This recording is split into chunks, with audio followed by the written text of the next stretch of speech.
Assalamualaikum warahmatullahi wabarakatuh. Apa kabar semuanya? Semoga kalian semua yang melihat channel ini semuanya sehat walafiat. Kali ini bertemu lagi dengan channelnya Karwadi Al-Hadi. Sekarang kita akan membahas tentang soal P3K Guru SD tentang kompetensi teknis. Mudah-mudahan yang kali ini, tahun ini daftar di P3K Guru, semoga semuanya lulus dan semoga semuanya sukses selalu. Dan mari kita sama-sama simak pembahasan soal P3K Guru SD kompetensi teknis. Oke, kita mulai saja soal nomor 1. Norma adalah pola, pedoman, standar, ukuran, aturan, dan kebiasaan yang mengatur masyarakat agar terpelihara ketertiban. Penyimpangan terhadap norma tersebut dapat terkena sanksi pengucilan, rasa bersalah, hingga sanksi hukum. Berikut ini adalah beberapa contoh perilaku yang ada kaitannya dengan norma. A. Jika terpaksa bersendawa, dilakukan dengan sopan. B. Ngaben berupa pembakaran mayat di Bali. C. Menyapa dengan ramah dan bersalaman jika bertemu teman. D. Model baju. E. Potongan rambut yang sedang menjadi tren. Di antara contoh tersebut di atas, digunakan tergolong usage adalah, mungkin yang kita tahu biasanya norma itu ada norma agama, norma hukum, norma jalan. Nah sekarang kita mengenal ada yang namanya usage. Nah kita jelaskan. Nah ini pembagian norma menurut Stephen. Yang pertama adalah usage. Usage adalah norma yang apabila dilanggar, pelakunya dianggap melakukannya penyimpangan sosial yang ringan. Sanksi penyimpangan kecil ini hanya bersifat celaan. Jadi usage juga itu artinya menurut bahasa Indonesia adalah cara. Kemudian contohnya, di Indonesia anak kecil yang membayar permen yang dibelinya dengan tangan kiri, tidak ada hukuman berarti bagi si anak. Namun perbuatan itu dianggap menyalahi norma yang berlaku, yaitu menggunakan tangan kanan. Khusus sebagai pengertian norma sosial memiliki sanksi negatif yang paling ringan, yaitu dianggap tidak sopan. Kemudian ada yang kedua, folkwise, atau bahasa Indonesia adalah kebiasaan, yaitu norma yang dibentuk oleh kebiasaan. Awalnya adalah perbuatan, namun kemudian diulang-ulang sampai menjadi kebiasaan. Level ikatan dan sanksi folkwise lebih besar ketimbang usage. Jika individu tidak melakukan perbuatan sesuai norma folkwise, maka akan dianggap menyimpang menurut kebiasaan umum masyarakat. Contohnya, memberi tempat duduk pada ibu hamil dan lansia di kendaraan umum. Tidak ada sanksi hukum bagi anak yang muda sehat yang duduk sambil pura-pura tidur di bus ketika di depannya ada ibu hamil mencari tempat duduk. Namun penumpang lain akan memandang perilaku tersebut tidak normal, secara ekstrim dianggap tidak manusiawi. Folkwise sebagai pengertian norma dapat menimbulkan rasa malu dan bersalah bagi pelakunya.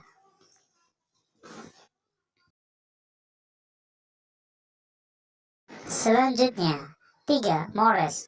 Mores atau tata perilaku, yaitu norma yang dibentuk oleh kebiasaan yang mengatur perilaku individu agar teratur.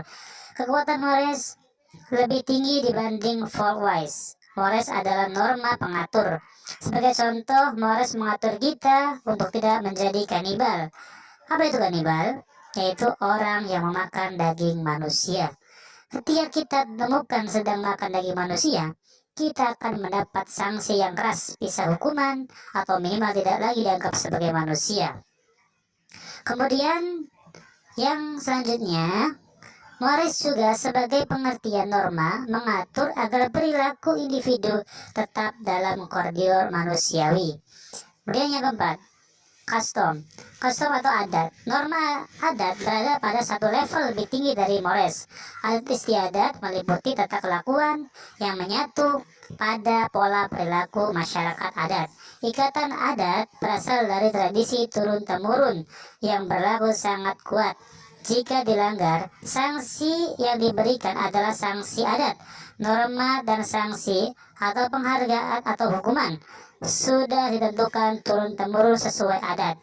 Custom sebagai pengertian norma melekat erat dalam tradisi adat.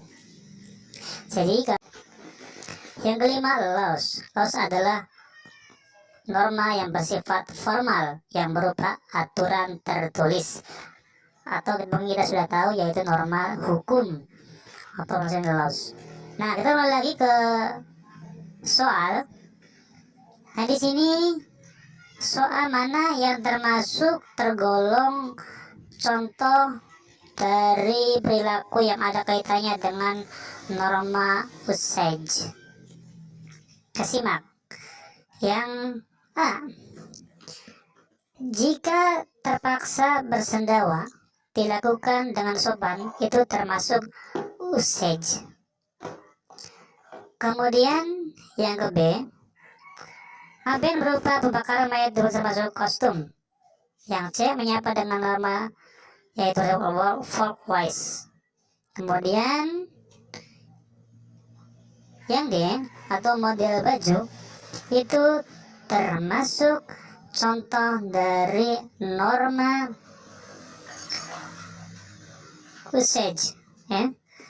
Kemudian yang E, potong rambut yang sedang menjadi tren itu folkwise.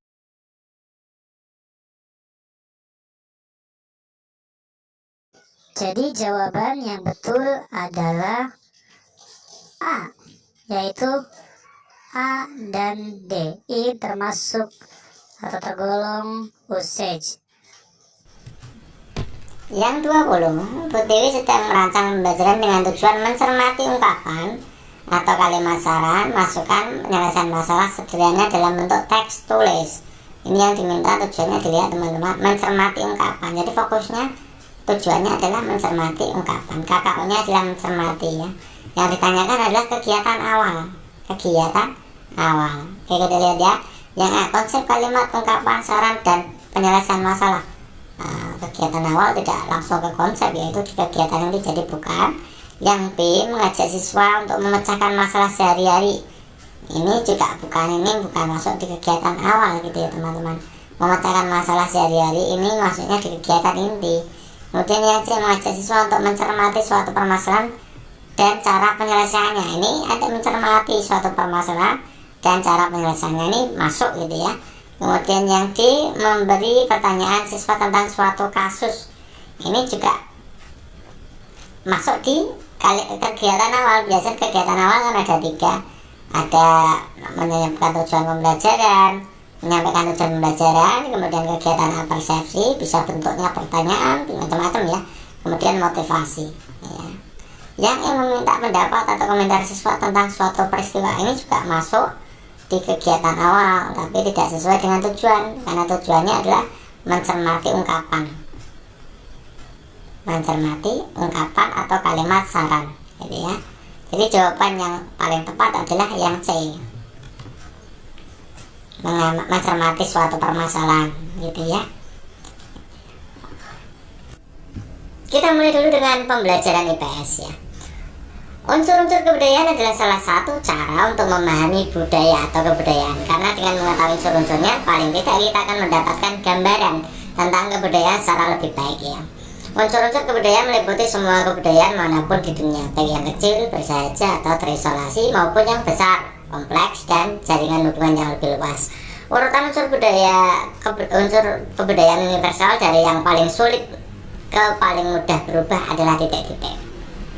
Sistem religi, teknologi, kemasyarakatan, dan kesenian. Ini ya kita lihat opsi pilihan gandanya, berarti kita harus mempelajari apa itu unsur-unsur budaya dulu ya teman-teman ya. Kita mulai dulu dari unsur-unsur kebudayaan. Ada 7 unsur budaya teman-teman yang perlu teman-teman pahami. Ada 7 unsur budaya, kita akan bahasnya dulu, kemudian nanti kita akan berikan penjelasan mana unsur-unsur budaya yang mudah berubah, mana yang sulit berubah gitu ya. Yang pertama kita unsur budaya yang pertama adalah bahasa, di mana bahasa ini merupakan suatu pengucapan yang indah dalam elemen kebudayaan dan sekaligus sebagai alat perantara yang paling utama bagi manusia untuk meneruskan atau mengadaptasikan kebudayaan. Itu unsur kebudayaan yang pertama. Kemudian unsur kebudayaan universal yang kedua adalah sistem pengetahuan, di mana sistem pengetahuan ini berkisar pada pengetahuan tentang kondisi alam sekelilingnya dan sifat peralatan yang digunakan. Sistem pengetahuan meliputi flora, fauna, ruang pengetahuan tentang alam sekitar, waktu, ruang, dan bilangan, sifat dan tingkah laku sesama manusia serta tubuh manusia. Itu penjelasannya seperti itu. Kemudian yang ketiga adalah sistem kemasyarakatan atau bisa juga dibilang sebagai organisasi sosial, di mana organisasi sosial ini merupakan sekelompok masyarakat yang anggotanya merasa satu dengan sesamanya. Sistem kemasyarakatan atau organisasi sosial itu meliputi kekerabatan, asosiasi, sistem kenegaraan, sistem kesatuan hidup, dan perkumpulan. Kemudian sistem yang keempat, unsur budaya yang keempat adalah sistem peralatan hidup atau teknologi atau iptek gitu ya. Yang dimana sistem peralatan hidup atau teknologi ini adalah jumlah dari semua teknik yang dimiliki oleh para anggota dalam suatu masyarakat, yang meliputi cara bertindak, berbuat dalam mengelola, mengumpulkan bahan-bahan mentah. Unsur teknologi yang sangat menonjol adalah misalkan kebudayaan fisik ya, alat produksi, senjata, wadah, makanan, minuman, pakaian, perhiasan, tempat tinggal, perumahan, dan alat-alat transportasi. Ini bagian dari sistem peralatan hidup dan teknologi. Kemudian yang kelima ada sistem mata pencarian ya, di mana sistem mata pencarian ini adalah segala usaha atau upaya manusia untuk mendapatkan barang dan jasa yang dibutuhkan. Sistem mata pencarian hidup atau sistem ekonomi ini meliputi berburu, mengumpulkan makanan, bercocok tanam, perikanan, peternakan, dan perdagangan. Ya teman-teman, sekedar mengingatkan teman-teman juga harus memahami masing-masing ini ya, karena memang soalnya banyak seputar ini. Misalnya kemarin juga ada soal tentang mengumpulkan makanan, bercocok tanam, perikanan, peternakan ini masuk dalam unsur budaya apa? Ternyata jawabannya adalah sistem mata pencarian itu ya. Kemudian yang keenam ada sistem religi, di mana sistem religi ini adalah suatu sistem yang terpadu antara keyakinan dan praktek keagamaan yang berhubungan dengan hal yang suci, tidak dapat dijangkau oleh akal dan pikiran. Nah, sistem religi ini meliputi ya kepercayaan, ada sistem nilai, ada pandangan hidup, komunikasi keagamaan, upacara keagamaan. Kemudian yang berikutnya, yang terakhir dari 7 unsur kebudayaan universal adalah kesenian. Ini secara sederhana kesenian ini dapat diartikan sebagai segala hasrat manusia terhadap keindahan atau estetika. Bentuk keindahan yang beraneka ragam ini muncul sebagai permainan imajinatif dan kreatif. Ya, ada 7 unsur kebudayaan, teman-teman harus hafal ini ya. Kemudian kita akan pelajari ada faktor-faktor ini, kita harus belajar faktor-faktor yang menyebabkan perubahan budaya. Karena ini tadi kita berbicara tentang unsur budaya yang mudah berubah.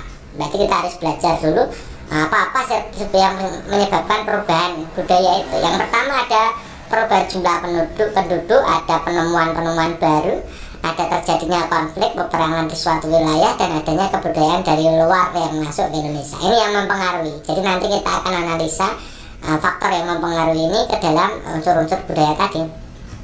Nah, dari situ kita bisa membuat kesimpulan bahwa unsur-unsur budaya yang paling mudah berubah dari yang sulit menuju mudah, ya, paling mudah. Jadi yang mudah itu ada 3 ini: kesenian, mata pencarian ekonomi, kemudian peralatan teknologi. Nah, terutama kesenian itu yang paling mudah ya, yang dari bawah. Ya. Sistem peralatan teknologi ini paling mudah, kemudian mata pencarian, baru kesenian. Ya, urutannya kita sudah urutkan dari yang lebih sulit ke yang lebih mudah. Ini yang paling mudah berubah. Kemudian ada unsur budaya yang paling sukar berubah. Ini dari yang besar ke yang kecil. Ya. Ada religi ini yang paling sulit berubah, kemudian kemasyarakatan juga sulit, kemudian sistem bahasa. Ini urutannya seperti itu ya. Nah, dari apa yang sudah kita paparkan, tentu saja kita bisa jawab urutan budaya universal yang paling sulit ke paling mudah. Yang paling sulit ya memang sistem religi, tadi kita sudah belajar ya. Sistem religi, kemudian sistem kemasyarakatan, kemudian kesenian, baru teknologi. Jadi teman-teman kalau paham ini maka bisa menjawab soal ini dengan mudah ya. Tapi memang soal-soal seperti ini termasuk dalam kategori soal hoax ya, soalnya berat ini ya teman-teman. harus memahami satu persatu gitu ya. Nomor 5 teman-teman, Pak Chandra membelajarkan konsep pertumbuhan melalui model inquiry. Nah, peserta didik diminta untuk memperkirakan bahwa cahaya sangat berpengaruh terhadap pertumbuhan tanaman. Di antara pilihan berikut, tahapan model inquiry yang harus dilakukan peserta didik sebelum dapat membuktikan bahwa cahaya mempengaruhi atau berpengaruh terhadap pertumbuhan tanaman yaitu apa? Apakah A merumuskan masalah berdasarkan temuan fakta di lingkungannya? Apakah B melakukan percobaan menurut rencana yang sudah dilakukan? Apakah C menafsirkan data yang dikumpulkan dari hasil pengamatan? Apakah D merancang percobaan berdasarkan jawaban sementara? Apakah E mengajukan hipotesis sebagai jawaban terhadap rumusan? Oke teman-teman, coba perhatikan. Jadi langkah-langkah untuk inquiry atau discovery. Kenapa ini saya pilih yang discovery ya, bukan inquiry-nya ya? Karena di situ ada tahap pembuktian. Ini condongnya ke discovery gitu ya. Kita lihat langkah-langkahnya, kita pahami satu persatu langkah inquiry atau discovery itu. Yang pertama itu pemberian simulasi ya, simulasi. Guru mulai bertanya dengan mengajukan persoalan, menyuruh anak didik membaca atau mendengarkan uraian yang memuat permasalahan. Itu pertama, diberikan stimulasi. Kemudian yang kedua itu dimasukkan ke problem statement. Jadi anak-anak diberikan kesempatan mengidentifikasi berbagai masalah. Sebagian besar memilihnya yang dipandang paling menarik dan fleksibel untuk dipecahkan. Itu intinya. Permasalahan yang dipilih itu selanjutnya akan dirumuskan dalam bentuk pertanyaan atau hipotesis, yakni pertanyaan sebagai jawaban sementara atas pertanyaan yang diajukan. Jadi merumuskan hipotesis itu masuknya di problem statement, intinya di situ ya. Kemudian data collection, setelah kita merumuskan hipotesis atau jawaban sementara ya, maka kita harus mengumpulkan data ya sebagai bahan untuk nanti untuk pembuktian data processing juga ya. Data-data dikumpulkan untuk memecahkan masalah ini ya, untuk menjawab hipotesis ini. Untuk menjawab pertanyaan atau membuktikan benar tidaknya hipotesis, anak diberikan kesempatan untuk mengumpulkan berbagai informasi yang relevan. Bisa membaca literatur, mengamati objek, wawancara dengan narasumber, melakukan dengan uji coba sendiri dan sebagainya. Itu masuknya di data collection. Kemudian setelah data dikumpulkan atau data collection, kemudian datanya diolah atau diproses, atau dalam bahasa Inggrisnya data processing. Semua informasi, hasil bacaan, wawancara, observasi dan sebagainya semuanya diolah, diacak, diklasifikasi, ditabulasi, bahkan bila perlu dihitung dengan cara tertentu serta ditafsirkan. Jadi setelah data dikumpulkan kemudian diolah, ditafsirkan ya. Masuk ditafsirkan ini masuknya di data processing ya, processing. Kemudian setelah diolah, ditafsirkan, kemudian baru ke tahap berikutnya yaitu verification atau pembuktian. Ya, berdasarkan hasil pengolahan dan tafsiran atau informasi yang ada, pertanyaan atau hipotesis yang telah dirumuskan terlebih dahulu yang dulu ya. Kemudian dicek apakah terjawab atau tidak, dicek apakah terjawab atau tidak. Ini tahap menjawab hipotesa ya, verifikasi atau pembuktian itu menjawab hipotesis. Nah, apabila terbukti, apakah terbukti atau tidak, intinya di situ tahap pembuktian itu. Kemudian yang keenam, melakukan generalisasi berdasarkan hasil verifikasi. Anak didik belajar untuk dapat menarik kesimpulan ya. Tadi pertanyaannya adalah langkah apa yang dilakukan sebelum ke tahap pembuktian. Ini kan berarti masuknya di tahap processing. Ini tahap pembuktian. Berarti data sebelumnya berarti adalah data processing langkah nomor 4. Sekarang kita jawab pertanyaannya tadi ya. Ini pertanyaannya tadi ini.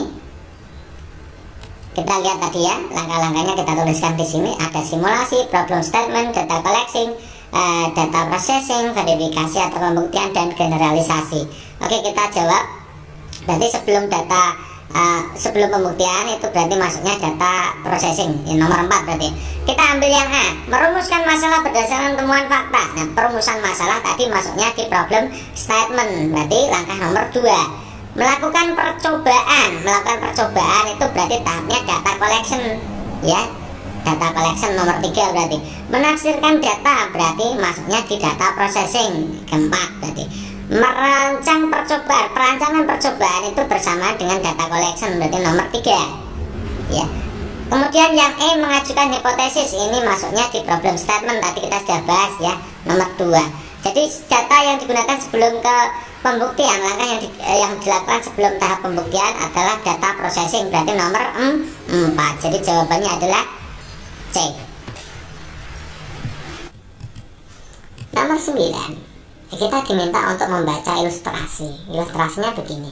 Alex dan Mary adalah suami istri yang bernegara A. Ya, di mana negara A itu asasnya asas ius soli.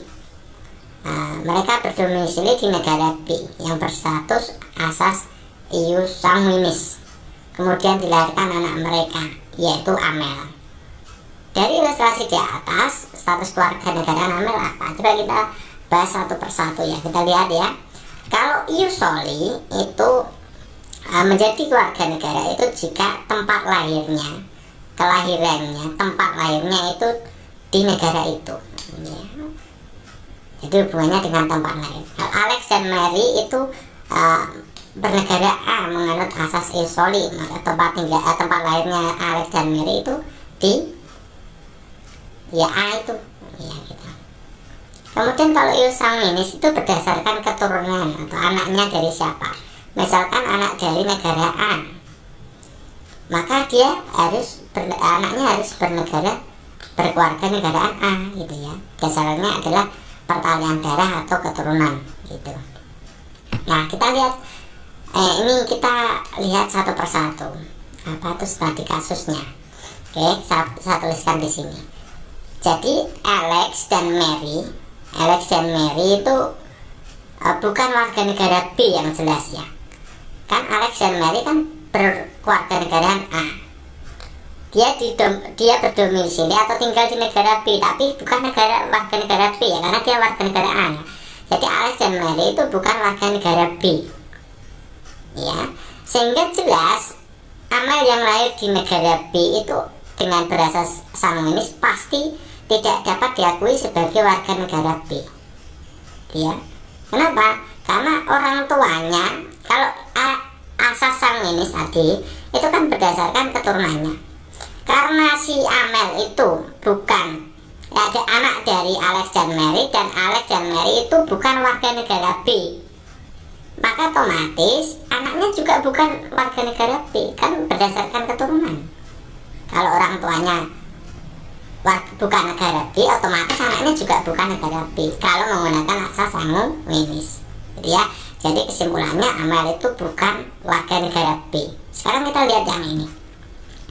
Alex dan Mary itu warga negara A, asas ius soli ya. Amel, anak pasangan itu lahir di negara B ya. Kalau asas ius soli itu tempat lahir, padahal Amel itu tidak dilahirkan di A, maka otomatis Amel itu bukan warga negara A. Seseorang dianggap warga negara A jika lahirnya di A, padahal Amel itu lahirnya di B, ya kan? Amel itu lahirnya di B, maka bisa dipastikan bahwa Amel itu bukan warga negara A. Jadi Amel bukan warga negara A, Amel juga bukan warga negara B, gitu ya. Berarti tidak punya kewarganegaraan, ya, atau apartheid ya. Nomor 11. Ketika Pak Anton akan melakukan kegiatan pembelajaran dengan topik tata surya, ia melakukan pre-test terlebih dahulu dengan maksud ingin mengetahui pengetahuan dan keterampilan yang telah dimiliki peserta didiknya sebagai patokan untuk memulai pembahasan topik tersebut. Hal ini berarti Pak Anton memperhatikan karakteristik peserta didik dalam hal titik-titik, apakah perkembangan emosi, perkembangan motorik, perkembangan sosial, kemampuan awal, atau motivasi belajar. Nah, di situ tulisannya teman-teman adalah kasusnya adalah pre-test atau tes sebelum pembelajaran. Nah, tujuannya adalah untuk mengetahui kemampuan awalnya, kemampuannya seperti apa. Jadi jawaban yang paling tepat adalah kemampuan awal, ya. Menguji tingkat pengetahuan peserta terhadap materi yang akan disampaikan.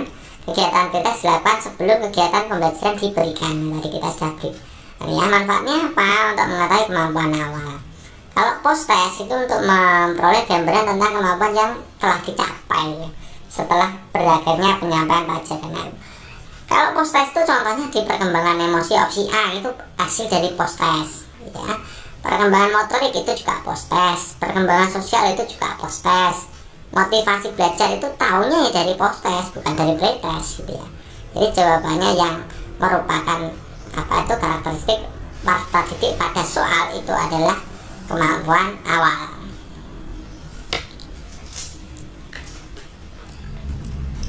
Nomor 8, rumusan tujuan pembelajaran yang mengintegrasikan ICT atau apa itu? ICT itu apa artinya? Ya. TIK lah bahasanya ya, TIK sama yang informasi, komunikasi, teknologi ya. Information technology, communication technology ya. Artinya yang mana ini tujuan pembelajaran yang mengintegrasikan ICT itu yang mana? Apakah setelah melihat tayangan video vulkanologi di YouTube, siswa dapat menjelaskan salah satu gejala gunung meletus dengan benar? B. Setelah membaca dan menggunakan HP, siswa mampu mengerjakan pekerjaan rumah dengan baik. C. Setelah mengamati tumbuhan di halaman, siswa mampu menyebutkan dengan benar bentuk dan fungsi bagian tumbuhan yang baik. D. Setelah mengamati amoeba melalui mikroskop, siswa mampu menjelaskan ciri-ciri mikroorganisme dengan benar. Oke, kita akan cek satu persatu. Jadi kalau pengintegrasian ICT itu masuknya di kondisi lagi teman-teman ya. Kita ceknya di kondisinya yang mana ini? Yang ini coba kita lihat yang D. Mengamati amoeba melalui mikroskop itu mengintegrasikan teknologi TIK apa enggak? Ya, ternyata itu tidak ya. Bukannya teman-teman, ini tidak mengintegrasi mikroskop, itu bukan dari informasi komunikasi teknologi ya, bukan TIK intinya ya. Kemudian yang kedua, mengamati tumbuhan di halaman. Nah, mengamati tumbuhan di halaman itu juga bukan merupakan integrasi ICT dalam pembelajaran gitu ya teman-teman. Kemudian setelah membaca menggunakan HP, nah HP ini masuk dalam integrasi ICT ya teman-teman. Tapi yang dilihat ini mengerjakan pekerjaan rumah berarti bukan termasuk dari bagian pembelajaran ya, bagian berlangsungnya pembelajaran ya, intinya gitu ya. Kalau yang ini bukan, berarti D ini yang paling benar. Melihat tayangan video itu jelas di YouTube itu termasuk integrasi ICT, menjelaskan salah satu gejala gunung meletus dengan benar. Nah, betul itu teman-teman, bisa diukur ya. Kalau mengerjakan pekerjaan rumah ya itu apa hubungannya dengan pembelajaran ya, sedikit sekali ya. Jadi yang paling relevan adalah jawabannya yang A teman-teman. Nomor 9, teknik penilaian dengan cara melibatkan sesama peserta didik disebut sebagai apa? Apakah general assessment, apakah B peer assessment, apakah C paper and pencil test, apakah D self assessment. Jadi yang ada hubungannya dengan keterkaitan peserta didik dalam penilaian ya, itu ada dua jenis, yaitu self assessment dan peer assessment. Kalau self assessment menurut Booth tahun 91 itu artinya keterlibatan pelajar dalam mengidentifikasi kriteria atau standar untuk diterapkan dalam belajar dan membuat keputusan mengenai pencapaian kriteria dan standar tersebut ya. Ini terkait dengan masing-masing pribadi peserta didik ya. Kemudian yang peer assessment itu sebuah proses di mana seorang pelajar menilai hasil belajar temannya atau pelajar lainnya yang berada pada level yang sama gitu ya. Intinya apa? Pada peer assessment itu melibatkan sesama peserta didik untuk menilai teman yang lain ya. Kalau sesama peserta didik itu berarti menilai peserta didik lain. Kalau yang self assessment itu bukan sesama peserta didik tapi masing-masing peserta didik. Nah, berbeda ya. Jadi jawaban yang nomor 9 itu yang tepat adalah peer assessment, karena di situ adalah sesama peserta didik. Kalau melibatkan peserta didik saja itu berarti nanti masuknya di self assessment. Bedanya seperti itu ya teman-teman, coba diingat-ingat gitu ya. Nah, next nomor 10, refleksi pembelajaran dilakukan bersama dengan peserta didik oleh guru pada tahap apa? Apakah inti, pendahuluan, penutup, penyimpulan? Coba perhatikan teman-teman bahwa langkah-langkah pembelajaran itu kan terdiri dari 3 tahapan, yaitu tahap pendahuluan, tahap inti, dan tahap penutup gitu ya. Langkah pendahuluan, langkah inti, langkah penutup ya. Nah, 3 tahap itu kalian harus paham benar kira-kira apa saja kegiatan yang ada di situ. Itu wujud dari Anda itu sebagai guru yang profesional pedagogik ya. ada semua gitu ya. Kemudian pendahuluan itu isinya apa saja? Yang pertama adalah menyiapkan peserta didik fisik maupun mental untuk mengikuti itu. Artinya tahapannya adalah tahap pengkondisian. Yang ada di pendahuluan itu pengkondisian. Kemudian ada tahap persepsi, artinya mereview lagi pembelajaran yang lalu yang ada hubungannya dengan pembelajaran sekarang gitu ya. Kemudian motivasi, memberikan dorongan atau memberikan motivasi untuk belajar lebih giat lagi ya, atau memberikan motivasi tentang pentingnya pembelajaran materi ini untuk kehidupan kalian dalam kehidupan sehari-hari. Intinya di situ motivasi. Kemudian yang langkah berikutnya pada kegiatan pendahuluan itu harus ada penyampaian tujuan pembelajaran, prosedur pembelajaran yang akan dilakukan. Misalkan kalau menggunakan model tertentu, berarti nanti ya disampaikan kepada siswa atau peserta didik, nanti kita akan menggunakan model ini, langkah-langkahnya harus ini gitu, harus dijelaskan. Itu maksudnya di tahap pendahuluan. Kemudian penilaian yang akan dilakukan, ini juga maksudnya di tahap pendahuluan ya, penilaian, menyampaikan penilaian yang akan dilakukan, bukan kegiatan penilaiannya ya teman-teman, tapi melakukan menyampaikan nanti penilaiannya akan seperti apa. Itu intinya di kegiatan pendahuluan. Kemudian untuk kegiatan inti ini kalian juga pasti sudah paham bahwa kegiatan inti itu kalau menggunakan model berarti sintaks model pembelajaran. Kalau menggunakan metode ya langkah-langkah dalam melaksanakan metode pembelajaran. Intinya di situ. Kemudian untuk penutup itu ada refleksi pembelajaran, kemudian ada evaluasi. Ya itu intinya di situ. Jadi refleksi pembelajaran itu dilakukan pada kegiatan apa? Jelas jawabannya adalah penutup pembelajaran ya. Jawaban yang paling benar adalah yang C. Nomor 5, perhatikan tabel sifat kubus dan balok. Nah, berarti kita harus tahu kubus baloknya. Gambarnya seperti ini teman-teman. Yang sebelah kiri itu kubus, yang sebelah kanan itu balok ya. Kita lihat kubus yang nomor 1 memiliki 6 sisi, benar. Sisinya bagian depan, bagian belakang, kanan 1, kiri 1, atas 1, bawah 1. Jadi ada 6 ya. Sisi itu bidangnya, permukaannya. Beda ya antara bangun datar dan berruang. Kalau sisi pada bangun ruang itu menandakan bidang atau permukaannya ya. Nomor 1 berarti benar, kita centang aja.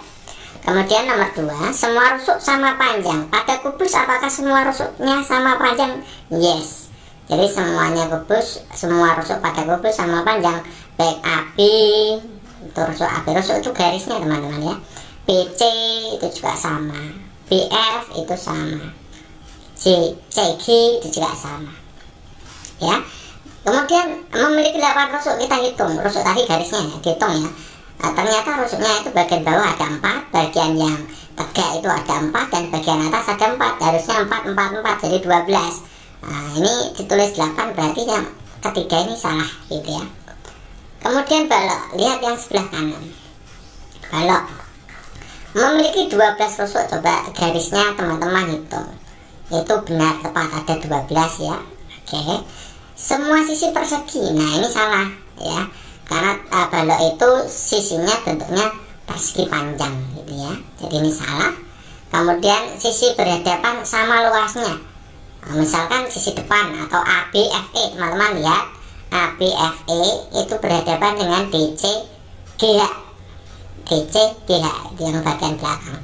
Bagian depan dan bagian belakang itu otomatis luasnya sama karena bentuknya sama, kongruen gitu ya. Jadi betul. Pernyataan yang salah berarti nomor 3 dan nomor 5 gitu. Kemudian nomor 11, batas ketuntasan belajar atau BKB ya, dirumuskan dengan mempertimbangkan kompleksitas. Makna kompleksitas adalah, nah teman-teman, untuk aturan terbaru itu namanya adalah batas ketuntasan belajar. Kalau dulu kita mengenal KKM atau kriteria ketuntasan belajar ya, kriteria ketuntasan minimal. Sekarang kriteria ketuntasan belajar atau batas ketuntasan belajar sama ya. Apakah A, kemampuan guru dalam sarana prasarana yang dimiliki ya, kemudian kerumitan materi pokok yang diberikan untuk memberi tantangan dan motivasi. Apakah C, kemampuan awal peserta didik. Apakah D, kerumitan materi pokok yang dipelajari untuk mencapai kompetensi. Nah teman-teman, dalam menyusun batas ketuntasan belajar atau kriteria ketuntasan minimal atau kriteria ketuntasan belajar ya, itu sama ya, itu ada 3 ya, ada 3 yaitu kompleksitas, ada daya dukung, dan adanya indeks siswa. Nah, kompleksitas itu apa? Kompleksitas itu tingkat kesulitan materi atau KD, intinya di situ, tingkat kesulitan kerumitan materi atau KD. Kemudian daya dukung itu sarana prasarana termasuk kompetensi guru, ini juga masuknya di daya dukung. Kemudian indeks siswa, ini kemampuan awal siswa ya. Ya, kita bahas satu persatu. Opsi A, kemampuan guru dan sarana prasarana, ini masuknya di daya dukung. Kerumitan materi berarti ini kompleksitas. Kemampuan awal peserta didik, ini masuknya di indeks siswa gitu ya. Kemudian kerumitan materi pokok yang dipelajari, untuk ini juga kompleksitas. Nah, makna kompleksitas berarti ada 2 ya, yang B apa yang D. Nah, kita lihat satu persatu ya. Kompleksitas tadi adalah tingkat kesulitan materi tadi, jadi ada hubungannya dengan kompetensi dasarnya. Mana yang berhubungan dengan kompetensi dasar? Tentu saja jawaban yang paling tepat adalah yang D, ada hubungannya dengan kompetensi atau pencapaian kompetensi gitu ya teman-teman. Next, berikutnya, menurut Gegner ya, pengalaman belajar yang diperoleh melalui analisis suatu objek dengan memperhatikan ciri-ciri spesifik itu disebut apa? Apakah sinyal, diskriminasi, asosiasi verbal, atau konsep aplikasi? Oke, kita akan bahas di teorinya si Gegner ini. Menurut Gegner ini pengalaman belajar itu dibagi menjadi berapa itu? Banyak ya, sampai ya. Yang pertama belajar sinyal, yaitu belajar melalui isyarat atau tanda, itu mula-mula gitu. Kemudian belajar mereaksi perangsang melalui penguatan, pengalaman belajar terarah, ini yang poin B. Kemudian yang C itu pengalaman belajar membentuk rangkaian atau chaining, yaitu belajar merangkai, menghubungkan gejala atau faktor sehingga menjadi satu kesatuan rangkaian yang utuh. Yang D belajar asosiasi verbal, itu yaitu pengalaman belajar dengan kata-kata manakala menerima perangsang. Jadi kalau asosiasi verbal itu kata-kata gitu ya. Yang E itu belajar membedakan. Nah, belajar membedakan itu biasanya disebut sebagai belajar diskriminasi ya. Itu pengalaman belajar mengenai suatu karena ciri-ciri yang memiliki kekhasan tertentu, memiliki spesifikasi tertentu, spesifik ya. Belajar sesuatu yang memiliki ciri-ciri spesifik itu disebut diskriminasi. Kemudian belajar konsep, itu pengalaman belajar menentukan ciri atau atribut dari objek yang dipelajarinya sehingga objek tersebut ditempatkan dalam klasifikasi tertentu. Kemudian Q belajar aturan atau hukum, yaitu pengalaman belajar dengan menghubungkan konsep-konsep. Kalau menghubungkan konsep-konsep berarti masuknya belajar aturan atau hukum. Kemudian yang H itu belajar problem solving, itu dimana belajar ini adalah pengalaman belajar untuk memecahkan suatu persoalan melalui penggabungan beberapa kaidah atau aturan. Ini urut-urutan dari belajar Gegner ya, pengalaman belajarnya. Jadi kita bisa jawab ya teman-teman. Tahapan untuk menurut Gegner pengalaman belajar yang diperoleh melalui analisis suatu objek dengan memperhatikan ciri-ciri spesifik. Tadi kita sudah bahas ya. Kalau sinyal itu belajar melalui syarat atau tanda. Kalau diskriminasi itu belajar karena suatu ciri-ciri yang spesifik atau yang khas ya. Kalau asosiasi verbal belajar dengan kata-kata. Belajar konsep ini belajar menentukan ciri ya dari suatu objek yang dipelajari sehingga objek tersebut kemudian diklasifikasikan tertentu. Kalau belajar aplikatif itu disebut juga belajar aturan atau hukum. Ini pengalaman belajar dengan menghubungkan konsep-konsep. Jadi jawaban yang tepat mana? Pengalaman belajar analisis objek dengan memperhatikan ciri-ciri spesifik atau khas. Ciri-ciri spesifik atau khas masuknya berarti di B ya. Diskriminasi. Next, nomor 13. Butir tes yang paling tepat untuk mengukur keterampilan indikator. Nah, indikatornya coba disimak. Menyajikan data waktu dan arah angin di pantai. Kemudian siswa diminta untuk titik-titik. Nah, ini bahasanya adalah menyajikan. Kalau menyajikan itu berarti masuknya di apa ya? Keterampilan praktik ya. Kalau menyajikan itu kita sudah bahas berkali-kali ya. Menyajikan itu berarti keterampilan praktik. Kita akan pilih opsi A sampai D. Mana yang mencerminkan keterampilan praktik? Yang A, mencari tahu pengaruh. Mencari tahu itu pengetahuan teman-teman. Terutama kalau mencari tahu pengaruh berarti masuknya di critical thinking gitu ya teman-teman. Kalau di keterampilan abad 21 itu namanya critical thinking. Kemudian menentukan waktu. Nah, proses menentukan waktu Ini maksudnya juga pengetahuan, tapi tahapnya applying atau C3 ya. Berdiskusi secara kelompok, ini kolaborasi ya, keterampilan kolaborasi. Ini maksudnya di keterampilan kolaborasi. Kemudian mempresentasikan hasil percobaan, mempresentasikan, ini maksudnya di keterampilan praktik ya, cocok yang match ya. Jadi jawaban yang paling tepat yang mana antara A, B, C, D? Tentu saja jawaban yang paling tepat adalah yang D, gitu ya teman-teman ya.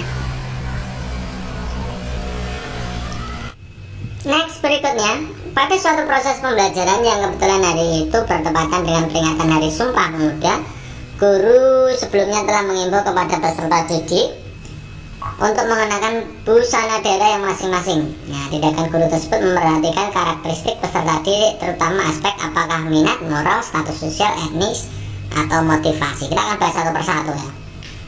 Kalau minat itu hubungannya adalah bagaimana membuat siswa tertarik pada pembelajaran dengan menyajikan pembelajaran yang menyenangkan dengan berbagai media, minat ya. Kemudian kalau moral itu pendidik dalam melakukan proses pembelajaran harus mampu melihat perkembangan moral peserta didik. Kalau status sosial itu jangan sampai membeda-bedakan atau diskriminatif terhadap pelayanan pembelajaran ya. Ini karena memang banyak sekali status sosial yang berbeda ya, latar belakang ekonomi, kedudukan, jabatan, dan lain-lain ya. Itu namanya status sosial. Kemudian yang etnis itu menggunakan bahasa yang dapat dimengerti oleh peserta didik, memberikan contoh-contoh dalam memperjelas tema yang sedang dibahasnya, juga contoh yang dapat dimengerti atau dipahami. Ini contohnya, ini menggunakan bahasa karena berbeda-beda ya etnisnya. Kemudian kalau motivasi itu menginformasikan pentingnya manfaat, kemudian menginformasikan tujuan yang dicapai dalam proses pembelajaran, memberikan humor, menggunakan media pembelajaran, memberikan reward, hadiah, pujian, memberikan semangat, itu motivasi. Pada soal ini tentang peringatan Sumpah Pemuda tapi mengenakan busana daerah. Busana daerah ini ya sama dengan etnis ya. Etnis menggunakan bahasa, ini menggunakan busana itu sama. Jadi jawaban yang tepat adalah etnis.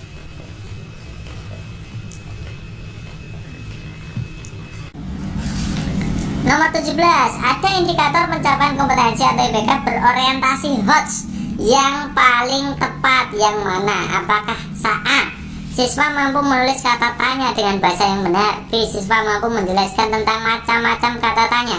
C, siswa mampu menyebutkan macam-macam kata tanya. D, siswa mampu menerapkan macam-macam kata tanya. Nah, tadi kita juga sudah bahas ya teman-teman ya, bahwa IPK yang berorientasi HOTS itu cirinya adalah yang masuk dalam kategori berpikir tingkat tinggi atau tingkat tinggi itu maksudnya di C4 ke atas, C5, C6 ya, C4, C5, C6 gitu ya. Nah, kita mengingat dulu ya masing-masing dari taksonomi Bloom yang sudah direvisi oleh Cartwell ya. Itu dimulai dari C1, mengingat. C1 itu mengingat. Kata kerjanya yang biasa digunakan adalah mengingat, mendaftar, mengulang, meniru, menyebutkan, menulis. Nah, menulis ini juga masuk di C1 teman-teman. Tapi menulisnya berbeda, misalkan menulis huruf B gitu saja, itu masuknya di C1. Menulis kalimat apa, itu juga C1. Kalau menuliskan sendiri, itu masuknya nanti di C4. Bedanya gitu. Kalau C2 itu memahami, yang dikatakan paham itu biasanya kata kerjanya ya bisa menjelaskan, bisa mengklasifikasi, menerima, melaporkan, dan lain-lain. Kemudian C3 itu mengaplikasi. Contohnya menggunakan, mendemonstrasikan, mengilustrasikan, mengoperasikan, menentukan, melakukan, dan lain-lain. Kemudian C4 menganalisis. Itu contohnya membandingkan, memeriksa, mengkritisi, menguji, menelaah, menganalisis, menghubungkan, menuliskan. Nah, menuliskan ini juga masuk di C4 ya. Menuliskannya berbeda dengan menuliskan di C1 ya, nanti kita lihat ya bahasanya ya. C5 itu melakukan evaluasi ya, artinya mengambil keputusan sendiri. Biasanya kata kerja yang digunakan secara lazim untuk semua mapel ya, itu menyimpulkan, mengevaluasi, menilai, menyanggah, memutuskan, memilih, mendukung, menggeneralisasi, itu maksudnya di evaluasi. Yang terakhir adalah C6, itu adalah mencipta. Nah, mencipta itu artinya apa? Melakukan, mengkreasi ide atau gagasan sendiri. Nah, contohnya apa? Mengkonstruksi, mendesain, mengkreasi, mengembangkan, menulis, Menulis juga masuknya di C6 juga ya teman-teman ya ternyata. Jadi menulis itu masuk C1, C4, C6, tapi berbeda ya. Misalkan menulis novel itu masuknya mencipta, C6 masuknya gitu ya teman-teman. Coba kita sekarang cek ya. Tadi soalnya adalah indikator mana yang berorientasi HOTS. Kita lihat kata kerjanya ini menulis. Menulis ini masuknya tadi apa? C1 dan C4. C6 juga masuk. Nah, menulis di sini mampu menulis kata tanya dengan bahasa yang benar. Menulis kata tanya, menuliskan kata tanya. Artinya dia apa? Masuknya berarti bukan di C1 tapi C4. Kemudian menjelaskan, ini tadi masuknya di C2. Menyebutkan, tadi masuknya di C1. Menerapkan, tadi masuknya di C3. Jadi mana yang berorientasi hot? Tentu saja jawaban yang paling tepat adalah yang A. Menulis kata tanya dengan bahasa sendiri ya, dengan benar gitu ya teman-teman. Jadi jawaban yang paling benar adalah yang A. Next, nomor 19 di bawah ini yang contoh tujuan pembelajaran yang mengasah keterampilan berpikir tingkat tinggi atau HOTS yang mana? Ya, yang HOTS yang mana? Coba kita lihat. Setelah melakukan kegiatan pencarian informasi mengenai pencemaran udara, siswa dapat menganalisis faktor-faktor penyebab pencemaran udara paling sedikit 3 faktor. Nah, tadi kita sudah mengatakan ya, kita ulangi lagi ya, berpikir tingkat tinggi itu kuncinya ada di kata kerja operasionalnya ya. Jadi kita cukup menganalisa, jadi tidak perlu membaca seluruhnya. Kita analisa saja masing-masing untuk opsi A sampai D ini kita analisa. Ini coba dilihat. Menganalisis ya, menganalisis faktor-faktor. Nah, menganalisis tadi masuknya di C4 teman-teman gitu ya. C4 berarti HOTS gitu. HOTS tadi adalah C4, C5, C6 gitu. Yang B kita lihat, setelah melakukan kegiatan pencarian informasi mengenai pencemaran udara, siswa dapat menjelaskan. Menjelaskan tadi masuknya apa teman-teman? Ya tentu saja C2. Nah, mudah ya. Kemudian C, setelah melakukan kegiatan pencarian informasi mengenai pencemaran udara, siswa dapat menjelaskan faktor-faktor penyebab pencemaran udara paling sedikit 3. Ini juga menjelaskan, berarti masuknya di C2 juga. Kemudian setelah melakukan kegiatan pencarian informasi mengenai pencemaran udara, siswa dapat memahami faktor penyebab pencemaran udara paling sedikit 3 faktor. Ini juga masuknya di C2. Mana tujuan pembelajaran yang mengasah keterampilan berpikir tingkat tinggi? Yang HOTS yang mana? Nah, tadi saya mengatakan bahwa yang HOTS itu yang C4, C5, C6. Jadi jawaban yang paling tepat adalah yang A. Oke, yang soal kedua, waktu ruang peristiwa adalah 3 dimensi yang satu sama lain saling berhubungan. Ketiga dimensi tersebut berkaitan dengan kehidupan manusia. Nah, kesatuan 3 dimensi waktu, ruang, atau peristiwa yang berkaitan dengan manusia dalam sejarah memberikan pengertian bahwa titik-titik. Apakah A. Perubahan dan keberlanjutan peristiwa, B. Sejarah adalah peristiwa yang terjadi pada kurun waktu tertentu, C. Perubahan adalah hakikat sejarah, D. Masyarakat manusia berada di tempat tertentu di dunia, E. Sejarah dibuat oleh manusia. Nah, kita akan bahas satu persatu ya, hubungan antara waktu, ruang, dan peristiwa. Oke, jadi kita pahami dulu 3 unsur dari sejarah itu ada ruang, ada waktu, dan ada manusianya itu sendiri. Nah, keterkaitan antara ruang dan sejarah misalnya.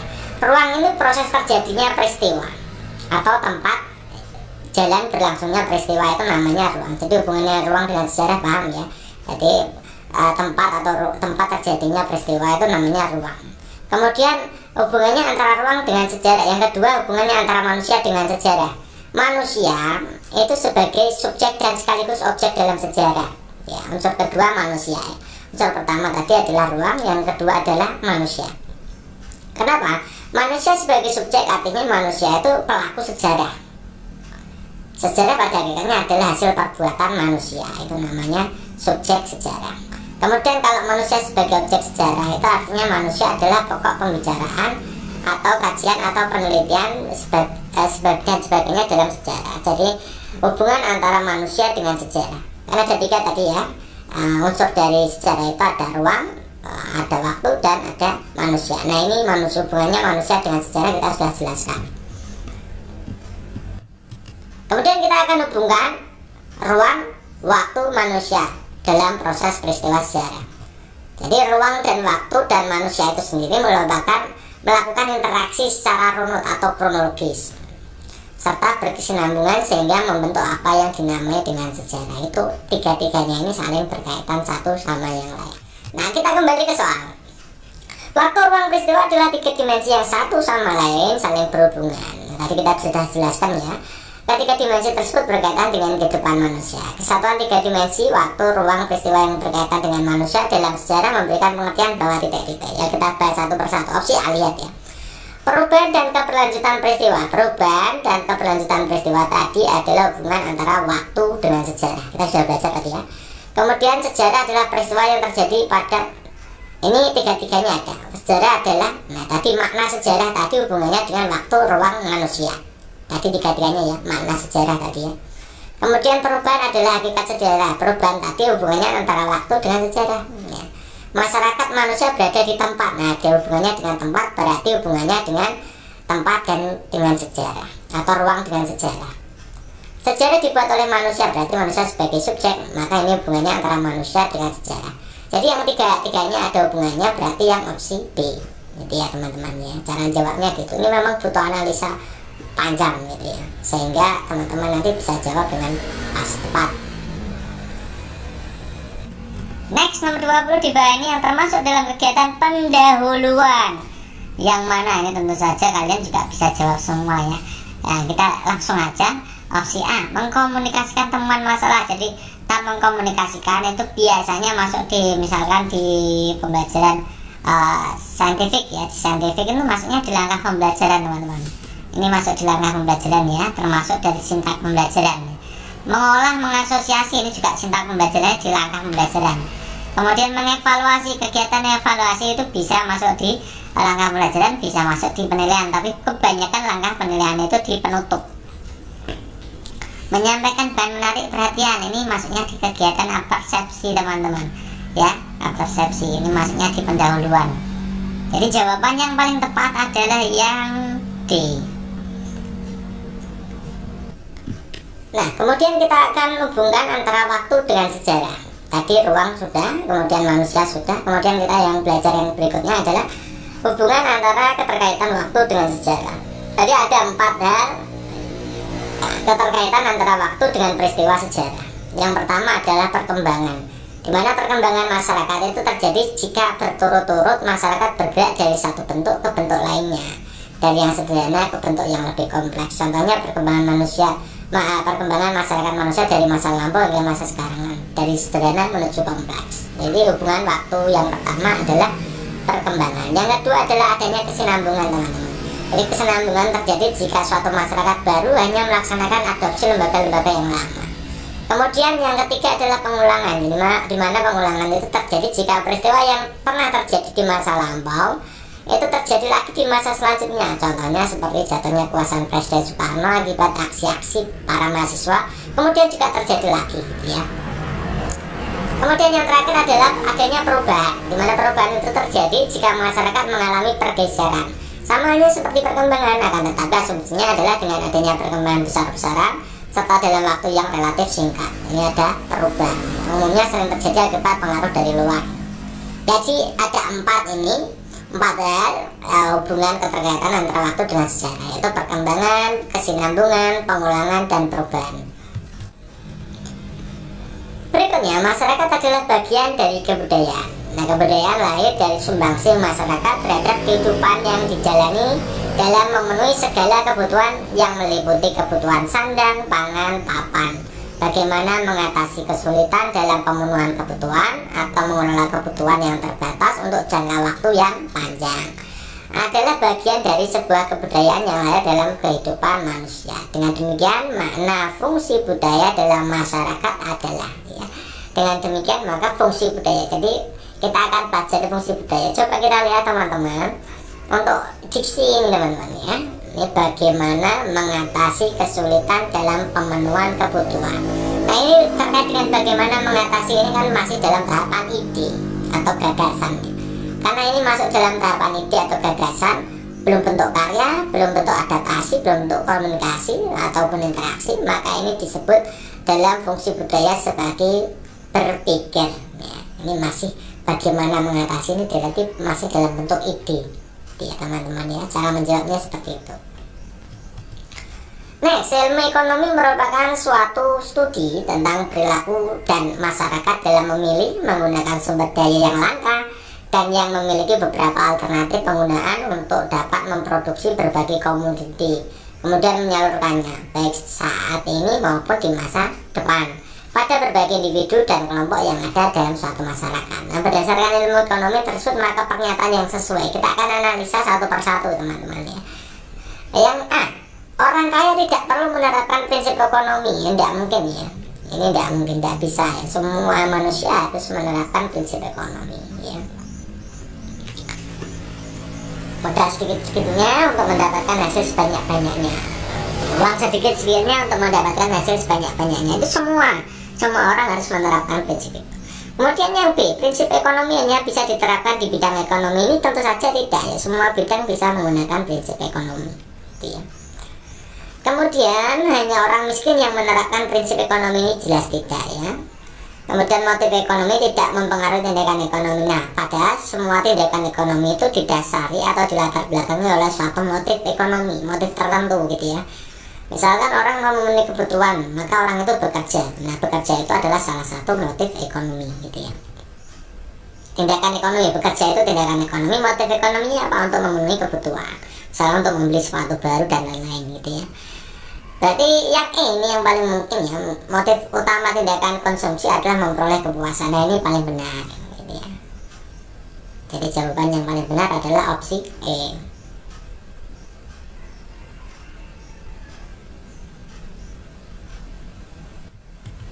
Next berikutnya, pada musim buah jeruk keberadaan penjual buah tersebut marak di pasaran dan di pinggir jalan. Kebutuhan manusia pun terhadap buah jeruk terpenuhi seketika itu. Nah, bertambahnya terus permintaan seringkali tidak berbanding lurus dengan pasokan buah jeruk atau penawaran yang menawarkan buah jeruk. Kondisi demikian mengakibatkan titik-titik. Lihat opsi pilihan gandanya. Ini hubungannya antara harga keseimbangan dan jumlah barang gitu ya. Jadi kita akan bahas ini. Kita lihat masing-masing pilihan gandanya ya. Harga keseimbangan turun, jumlah harga yang diperdagangkan bertambah. Harga keseimbangan turun, jumlah yang diperdagangkan berkurang ya. Ini hubungannya dengan itu ya. Langsung saja kita bahas satu persatu. Ini yang diketahui adalah bertambahnya terus permintaan. Meskipun di atasnya itu ada ilustrasi pada musim buah jeruk keberadaan penjual marak di pasaran, tapi kita langsung fokus ke soalnya. Kadang-kadang soal itu namanya apa ya, dikacaukan dengan ilustrasinya dan pertanyaannya kadang-kadang tidak tepat gitu ya. Bertambahnya terus permintaan ya, tidak berbanding lurus dengan pasokan atau ketersediaan.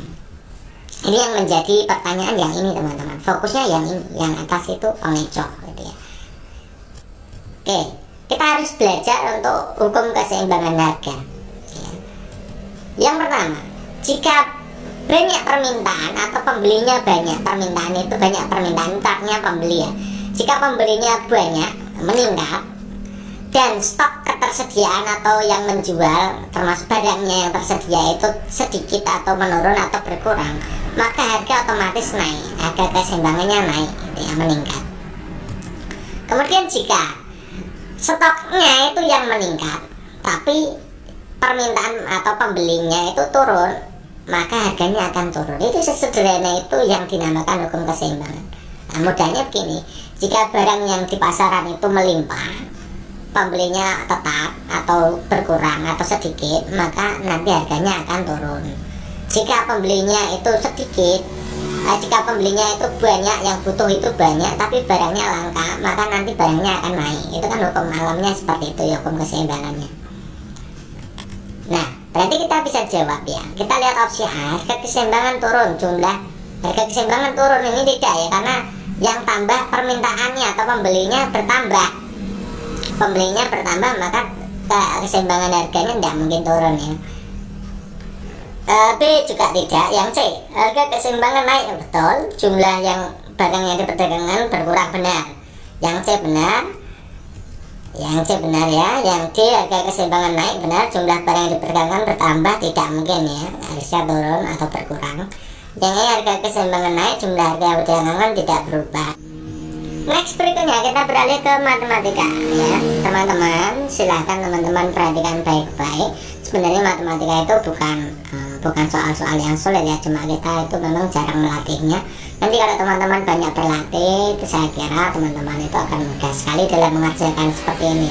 Kita sudah sajikan bagaimana tekniknya supaya teman-teman itu mudah memahami. Silahkan simak ya, jangan dianggap matematikanya nanti hanya sedikit ya, nanti kita tidak usah belajar itu. Lumayan ya teman-teman, sebenarnya hal sepele nanti bisa membantu dalam hal kelulusan passing grade untuk P3K ya, untuk bersaing dengan kompetitor yang lain gitu tentunya. Oke, sebuah pekerjaan perbaikan jalan direncanakan selesai pada waktu 60 hari. Jadi perbaikan jalan itu selesainya 60 hari gitu ya, kalau dikerjakan 20 pekerja.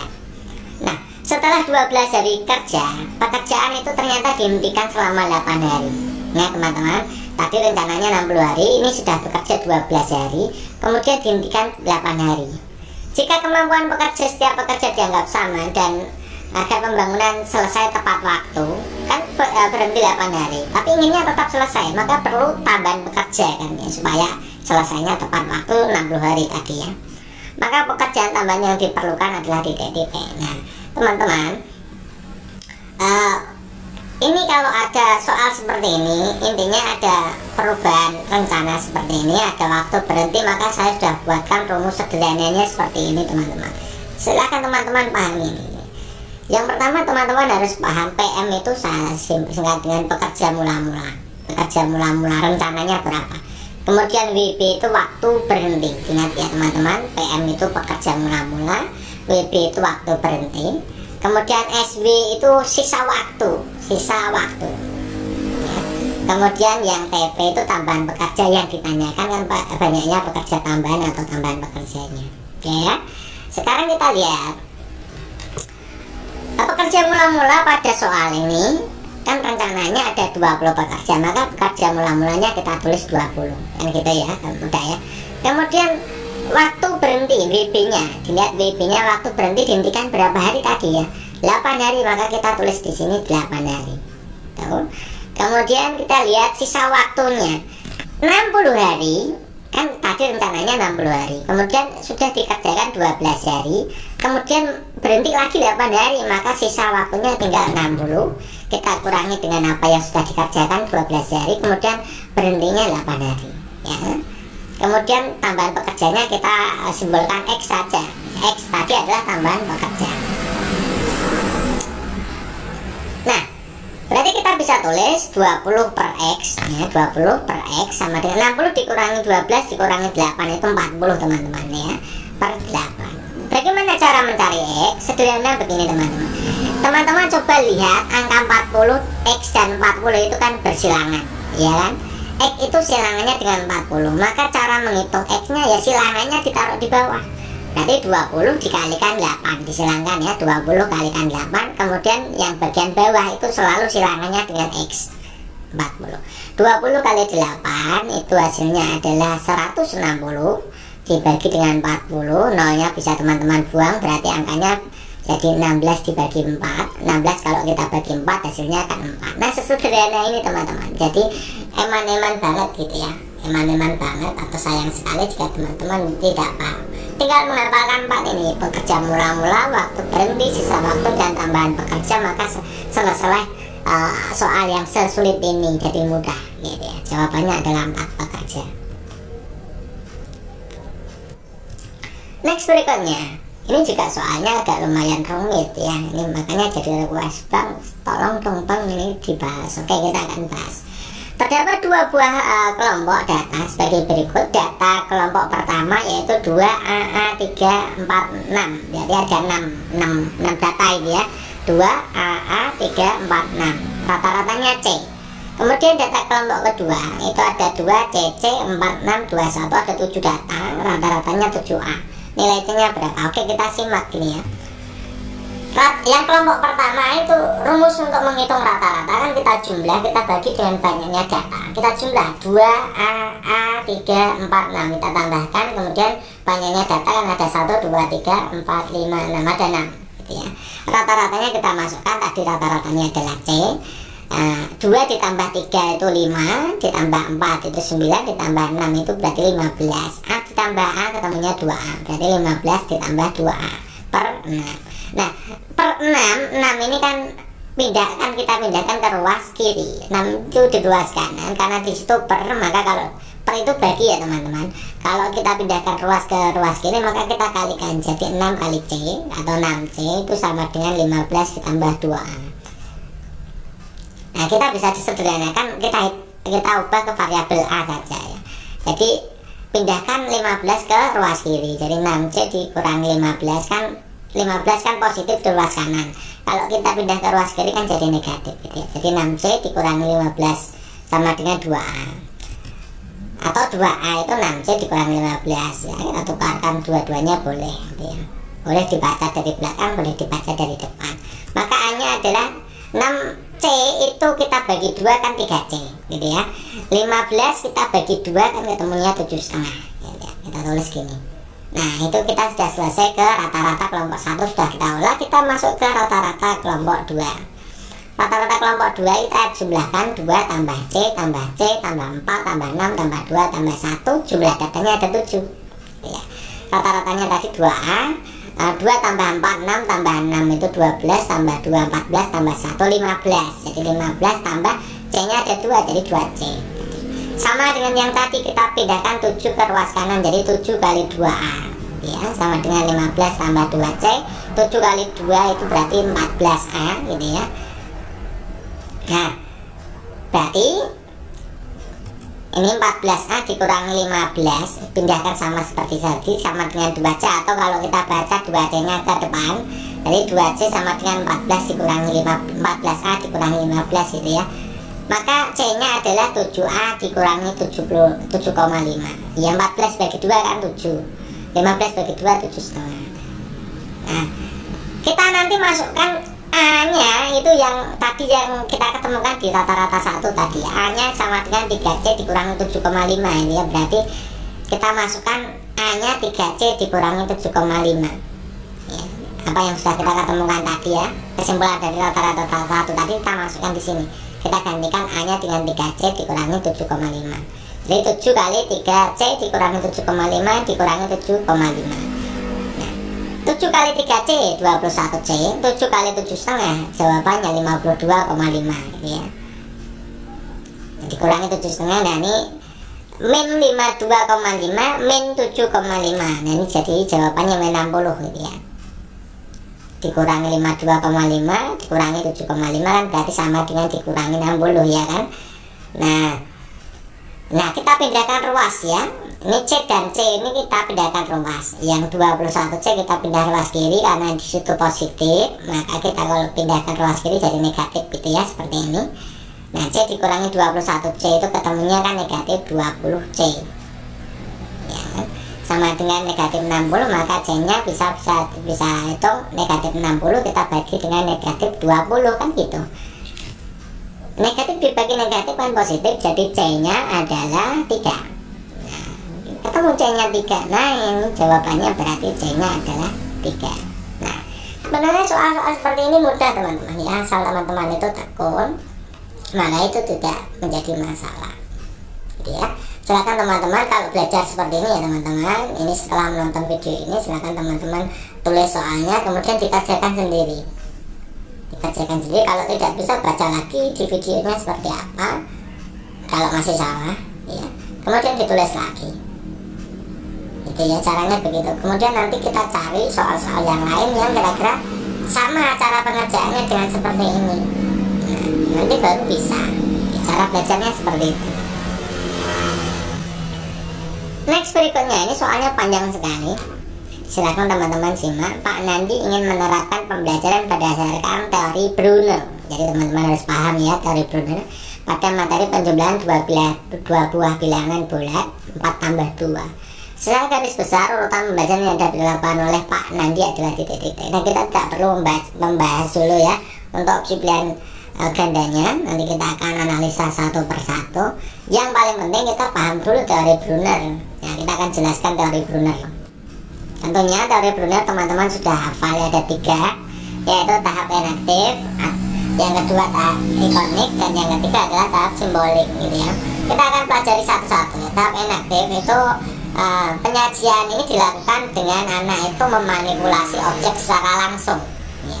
Anak memanipulasi objek secara langsung, misalkan penjumlahan 2 ditambah berapa tadi, harus ada objek atau benda langsung jumlahnya 2, kemudian ada benda langsung objek jumlahnya berapa gitu ya.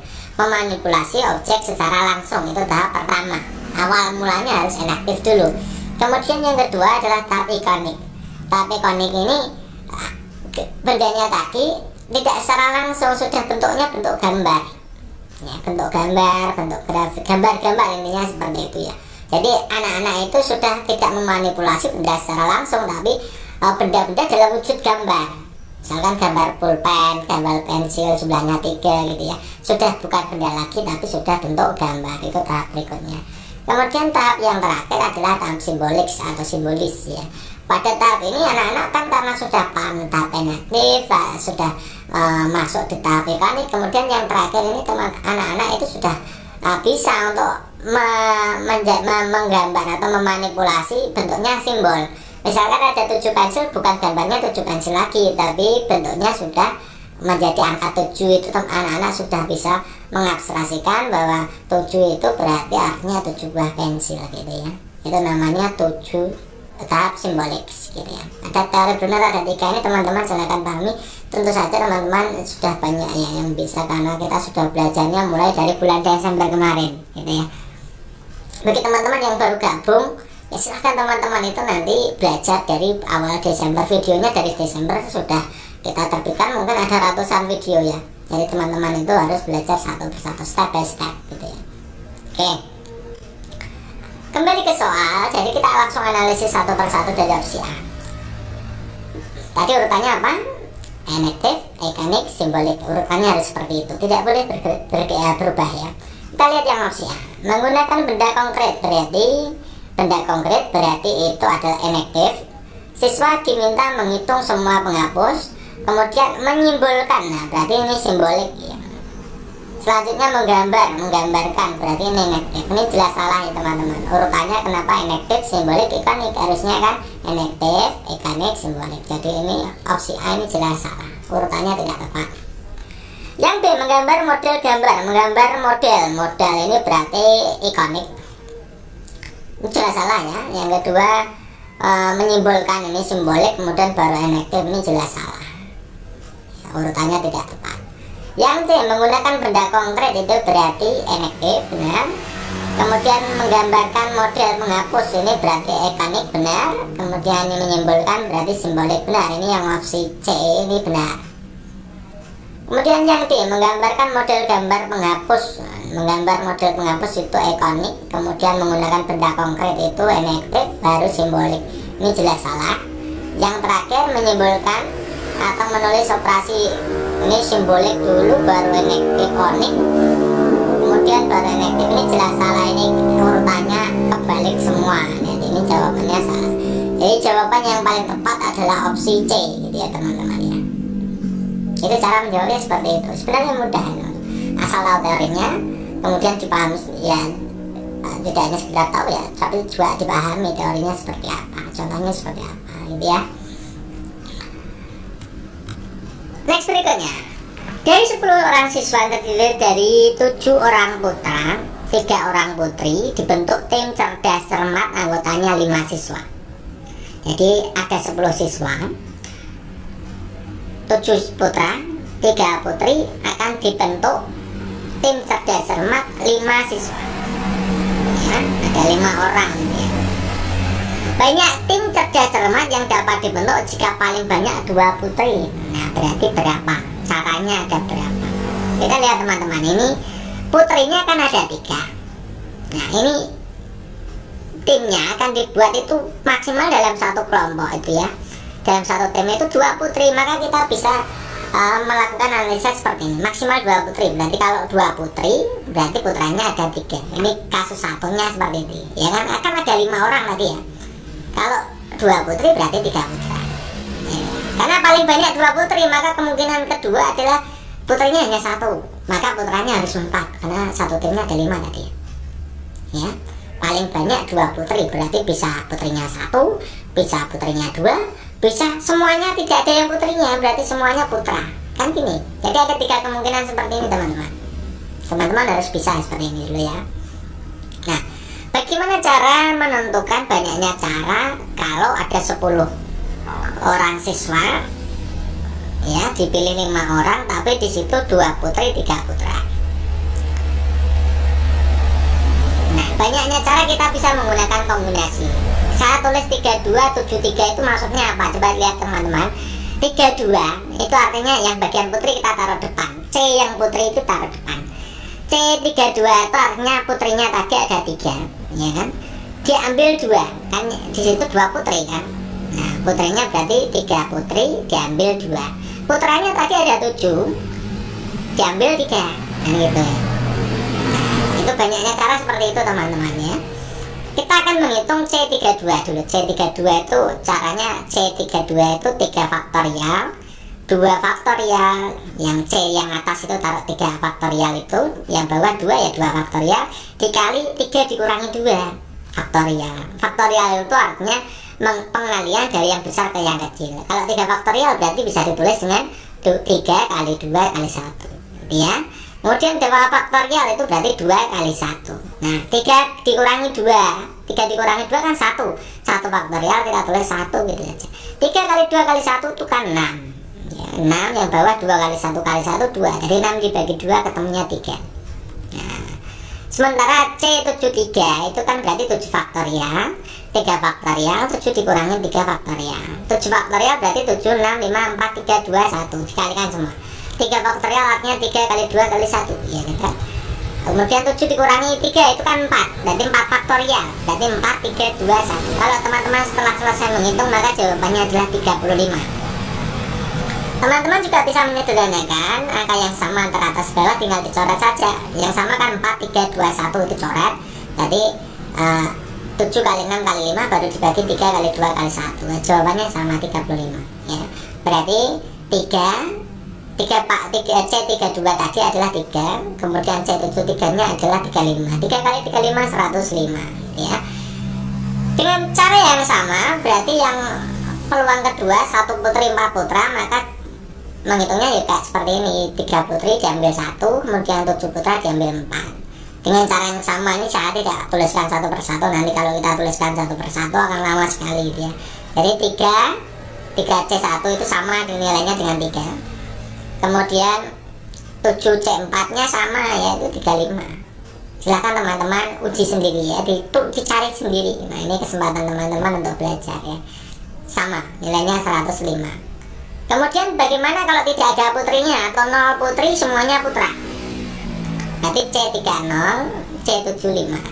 Semua kombinasi yang bawahnya 0 itu hasilnya 1. Jadi 1 C75 kalau teman-teman menghitung seperti tadi caranya, nah dianalogikan seperti tadi, maka hasilnya 21. Dari 1 kali 21 jawabannya adalah 21. Berarti banyaknya cara total berapa? Kita tinggal jumlahkan 105, 105, 21, maka hasilnya adalah 231.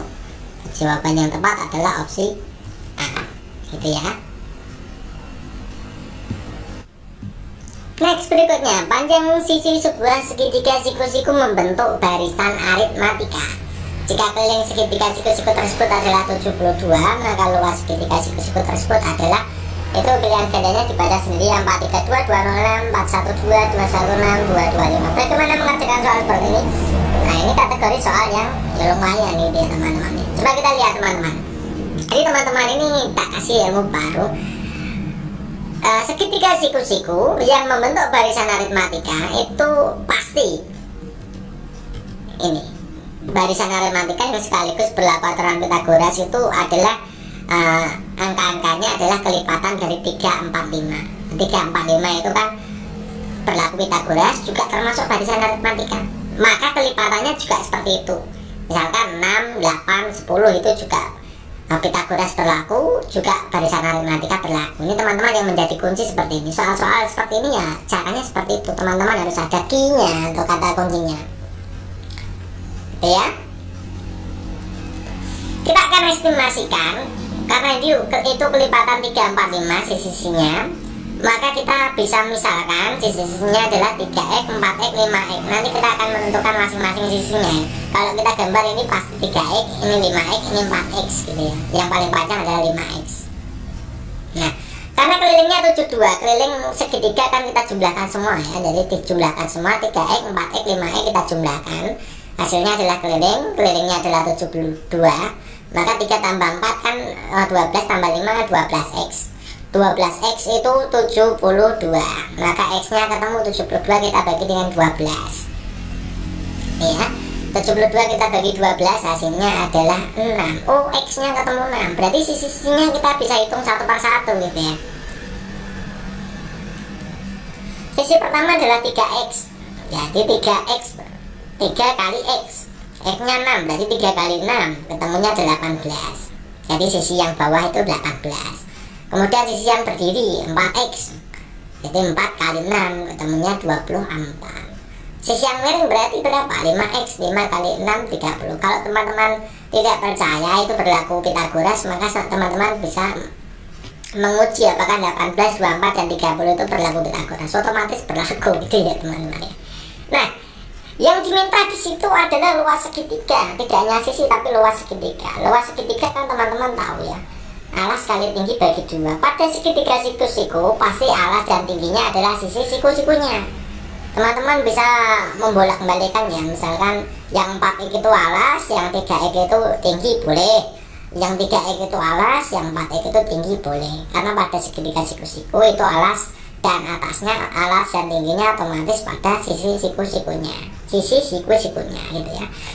Alasnya adalah 18, tingginya 24, kita bagi 2. 18 kali 24 ketemunya 432 ya, kita bagi 2, hasilnya adalah 216. Jadi jawaban yang paling tepat adalah 216.